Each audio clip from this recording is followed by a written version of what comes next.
You have to partner with marketing to focus on middle of funnel opportunities. Selling is about the promise and the delivery of a better future for a prospect. That hasn't changed. You haven't touched base with people in a period of time, or it's, going through a decision cycle.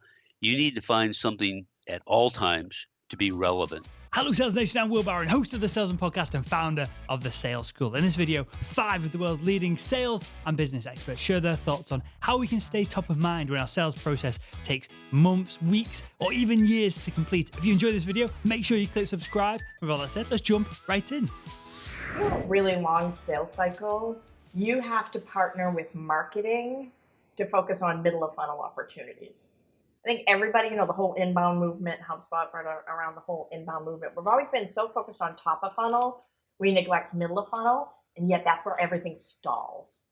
That's even where when a sales development gets you in front of the right guy at the right company, you do a discovery call, and then it stalls. So I think what we've been talking to our clients about most recently is let's take some of your marketing budget and make it strictly middle of funnel. And it's not more information about your product. It's not more me, come to my webinar, learn about me. It's like, hey, this is going on in your industry. Here's how we interpret it. Or there's a great conference for CEOs. Didn't know if you knew about it, or stuff like that. I think adding value along the way is where you're going to stay top of mind. And I think staying at top of mind means middle of funnel. If you're going to stay top of mind with a prospect or with a customer, it is always about the future. You and I both know the old adage, and it hasn't changed, and that is that selling is about the promise and the delivery of a better future for a prospect. That hasn't changed. So when we're talking to someone, we are not talking about where they are now. We're talking about where they are in the future. Well, the thing is to see to a better future, they have to be afraid of not being with you because they'll have a worse future. Most people are driven by fear, as you and I both know. So they have to see a future that frightens them and then a future that can be better. So if you want to keep them engaged, you have to show them legislatively, technology-wise, market-wise, competitor-wise, all of those things that are coming in the future that about which you'd be surprised, or maybe you wouldn't be surprised, but other people would be surprised.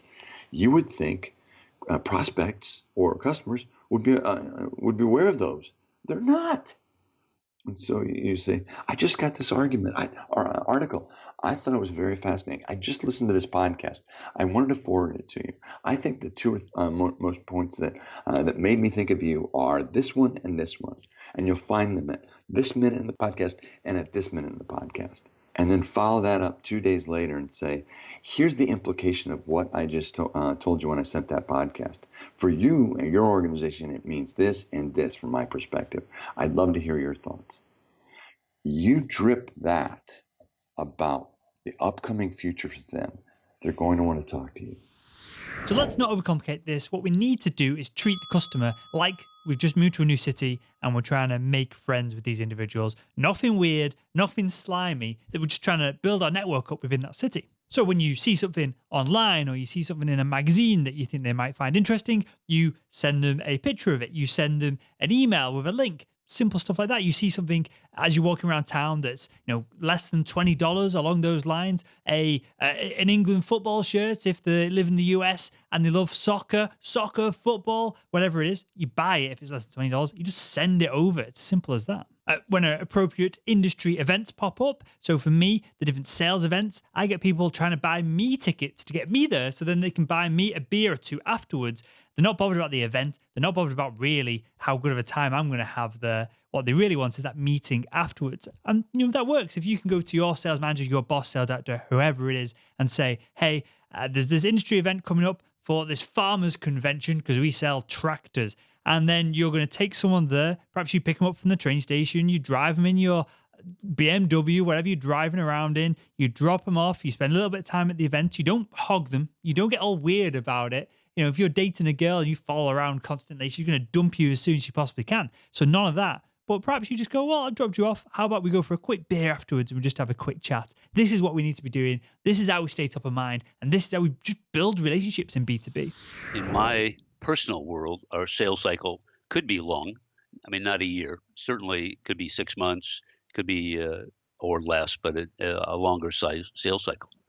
And one of the ideas that's critical is that if you haven't touched base with people in a period of time, or it's going through a decision cycle, you need to find something at all times to be relevant. And it may be as simple as tearing a magazine article out about food because you found out that the prospect you're talking to is a foodie, or something about if you sell remote and you live in a certain area and prospect lives in another area, that maybe you find an article about the city they live in.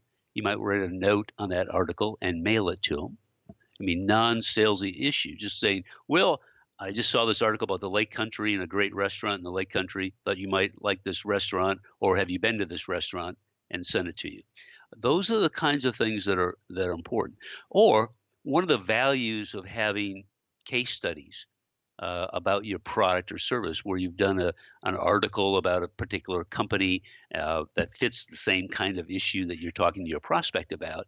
You may want to say, I know you're looking at a proposal. Here's a case study that was written about this particular company, and you would underline certain articles or certain situations in that case study and mail it to them. It's important to do something every 3 days almost, depending upon where you are in the sales cycle, what you're doing, so you're in touch with the people. You may even, and I've done this or suggested this many times over the years, is that you may have an offer to say, would you like to have lunch on Thursday? I have a meeting with an existing customer, and we're reviewing their status of the implementation process. Would you like to meet with us, and you can have lunch and talk to one of our customers? Informal, casual conversation. Well, to stay top of mind, here's what you should not be doing. You should not be pestering that person with emails just checking in, right? And so here's how I do it personally, and it is not necessarily a copyable system. I feel like karma is pointing me in the right way. So when I'm driving a car and I think of that customer, there's a reason why I'm thinking of that customer. For example, I heard an article on the radio, or I saw on CNN, I saw some news flash, or I read an HBR magazine and I saw something. I realize, why am I thinking about that customer? And that at the same time is the reason why I'm reaching out to them. I was thinking about you because I saw this episode on CNN. I saw this thing I read this article off. That is how I reach out to them in order to stay in touch.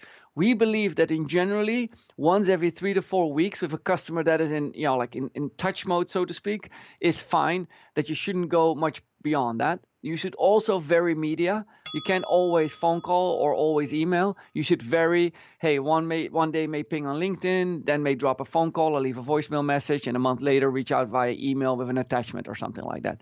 So you should vary the channel as well.